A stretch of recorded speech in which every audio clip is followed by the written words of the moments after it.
AKTA Azhikode area 25-ാം വാർഷിക സമ്മേളനം നടന്നു. കേരള തയ്യൽ തൊഴിലാളി ക്ഷേമനിധി ബോർഡിൽ നിന്നും വനിതകളായ അംഗങ്ങൾക്ക് നൽകേണ്ട പ്രസവാനുകൂല്യം മുടങ്ങിക്കിടക്കുകയാണ്. ആരോഗ്യമുള്ള അമ്മയും കുഞ്ഞും പദ്ധതി പ്രകാരം കേരള സർക്കാർ സംയുക്തമായി നൽകേണ്ട പ്രസവാനുകൂല്യം 15,000 രൂപ ഒറ്റത്തവണയായി വിതരണം ചെയ്യണമെന്ന് all Kerala tailors association AKTA Azhikode area 25-ാം വാർഷിക സമ്മേളനം കേരള സർക്കാരുകളോട് ആവശ്യപ്പെട്ടു. ഏരിയ സമ്മേളനം ജില്ലാ പ്രസിഡന്റ് അബ്ദുൽ ഖാദർ എടവിലങ്ങ് ഉദ്ഘാടനം ചെയ്തു.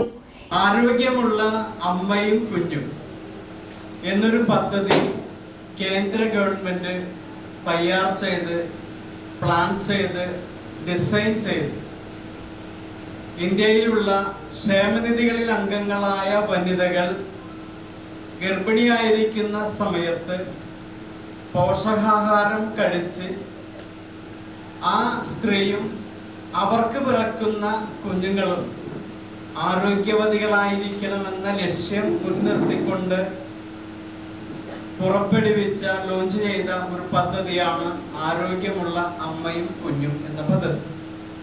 ആ പദ്ധതി പ്ലാൻ ചെയ്തു ഡിസൈൻ ചെയ്ത് സംസ്ഥാന സർക്കാരിനും ഇന്ത്യയിലെ ക്ഷേമനിധി ബോർഡുകൾക്കും നിർദ്ദേശങ്ങൾ കൊടുത്തതല്ലാതെ അതിൻ്റെ വിഹിതമായി കേന്ദ്ര ഗവൺമെന്റ് കേരളം അടക്കമുള്ള സംസ്ഥാനങ്ങൾക്ക് കൊടുത്തില്ല.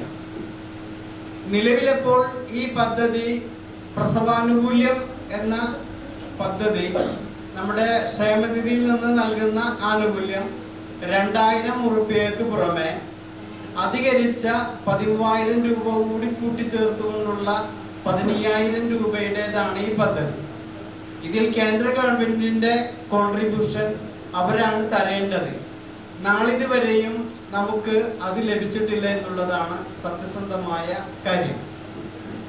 ആ കേന്ദ്ര ഗവൺമെന്റിന്റെ വിഹിതമില്ലാതെ ഈ പദ്ധതി കേരള സർക്കാരിനെന്ന് മാത്രമല്ല ഒരു സ്റ്റേറ്റ് ഗവൺമെന്റിനും അത് നടത്തിക്കൊണ്ടുപോകാൻ സാധിക്കില്ല. അപ്പൊ ഏറെ പ്രയാസപ്പെട്ടുകൊണ്ടാണ് നമ്മുടെ ഗവൺമെന്റ് അടക്കമുള്ള ഗവൺമെന്റുകൾ ഈ പദ്ധതി നടപ്പാക്കിക്കൊണ്ടിരിക്കുന്നത്. അതുകൊണ്ട് തന്നെ ഈ പദ്ധതി വിജയിക്കണമെങ്കിൽ ആരോഗ്യമുള്ള ഒരു സമൂഹത്തെ സൃഷ്ടിക്കണമെങ്കിൽ കേന്ദ്ര സർക്കാരിന്റെ ഭാഗത്തു നിന്ന് ലഭിക്കേണ്ട ന്യായമായ വിഹിതം അത് ലഭിക്കുകയും കേരള സർക്കാരിന്റെ വിഹിതം കൂടി എടുത്തുകൊണ്ട് ഈ പദ്ധതി കൃത്യമായി നടപ്പാക്കി മുന്നോട്ട് കൊണ്ടുപോകുന്നതിനുള്ള സത്വര നടപടി കേരള ഗവൺമെന്റ് പ്രത്യേകിച്ചും കേന്ദ്ര ഗവൺമെന്റിന്റെ സഹായത്തോടു കൂടി നടപ്പിലാക്കണമെന്നാണ് പ്രധാനമായും സൂചിപ്പിക്കാനുള്ളത്. Area president BM Abdul Kareem അധ്യക്ഷത വഹിച്ചു. ഏരിയ സെക്രട്ടറി ഐഷാബി AM പ്രവർത്തന റിപ്പോർട്ടും ട്രഷറർ KV ഷീലാദേവി വരവ് ചെലവ് കണക്കും അവതരിപ്പിച്ചു. ജില്ലാ കമ്മിറ്റി അംഗം ബിന്ദു ഷാജി സംഘടനാ റിപ്പോർട്ട് അവതരിപ്പിച്ചു.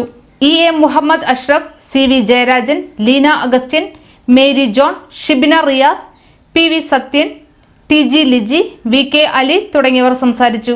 എറിയാട് ചന്തയിൽ നിന്നും പ്രകടനം ആരംഭിച്ച് എറിയാട് സർവീസ് സഹകരണ ബാങ്ക് പരിസരത്ത് എത്തിച്ചേർന്നു. തുടർന്ന് പതാക ഉയർത്തി സമ്മേളനത്തിന് തുടക്കം കുറിച്ചു.